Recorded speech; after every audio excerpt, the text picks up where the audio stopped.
I'm Steve Johnson, News Director of theDove TV. Watch more videos from the Dove Newsroom at theDove.us. Good morning, I'm Steve Johnson with a reminder to get our app on your smartphone or tablet. You can also watch the Dove on our website or on our Roku channel. In the news today, a massive explosion and the fire in the Chinese port city that killed at least 114 people have triggered action from the government. Beijing ordering today a nationwide check on all workplace safety and to correct all irregularities. Meanwhile, prosecutors are investigating possible dereliction of duties and abuse of power that may have contributed to Wednesday night's blasts. It's been reported that the quantity of sodium cyanide stored at the warehouse far exceeded safety limits. A rise in emergency calls for police and fire departments is only an indication of some big changes that could take place in Oregon towns in the future. Ashland Fire Chief John Carnes told the City Council that they're seeing a spike of 4,000 emergency calls in a given year that's taxing the resources of his department. Just 6 years ago, the number of calls were 3,100. While there has been little hiring of first responders in the department, the changes needed could be significant by combining rural and metro fire departments. You eliminate the duplication of effort and you can streamline the operations, and I think in Jackson County ultimately you'll probably only see 2 or 3 departments. Carnes says that all fire departments are seeing a strain on their resources, which he says will need to be addressed either through consolidation or additional hiring of fire personnel. Several major wildfires in the Northwest have destroyed homes, forced residents to flee, and threatened many more homes as they continue to burn across Washington, Oregon, and Idaho.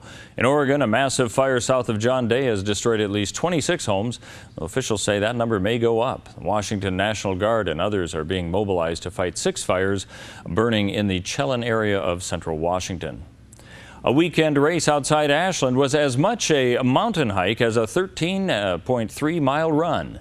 254 runners completed the Mount Ashland Hill Climb Run, starting at Lithia Park and ending more than 1 vertical mile higher on the mountain. First-timers found a shocking reality in having to climb up a Black Diamond ski run area for the final 150 meters. 23-year-old Camellia Mayfield was the female winner and says looking at the race from a spectator is different than being a participant. Growing up, I used to volunteer at this race, and as a little girl, I'd watch people, hands and knees climb up, so I definitely knew what to expect, but it was still really hard. 22-year-old Tyler Van Dyke of Eagle Point was the overall winner, getting the top of Mount Ashland in 1 hour, 53 minutes, 22 seconds. Well, hundreds of daily rides and custom bikes took over downtown Medford this weekend. This was the 19th anniversary of the annual yearly event by Thunderstruck bike builder Mark Daly, held prior to the build of a custom bike for a military vet, which is also a yearly project. Let's take a look at the weather scene for our area and what we can expect. 100 degrees today for Northern California and Wairika, 103 tomorrow before starting to cool down. Could get down to 92 by Friday. As we move into the Klamath Basin, 92 today and sunny, 95 tomorrow, and then into the 80s beginning on Thursday. As we go along the Oregon coastal area, 73 today, 75 tomorrow, slight chance of rain starting on Wednesday, temperatures into the upper 60s by Thursday. For the Bend area of Central Oregon, 87 today, 91 tomorrow, into the 80s and maybe even into the 70s by the weekend.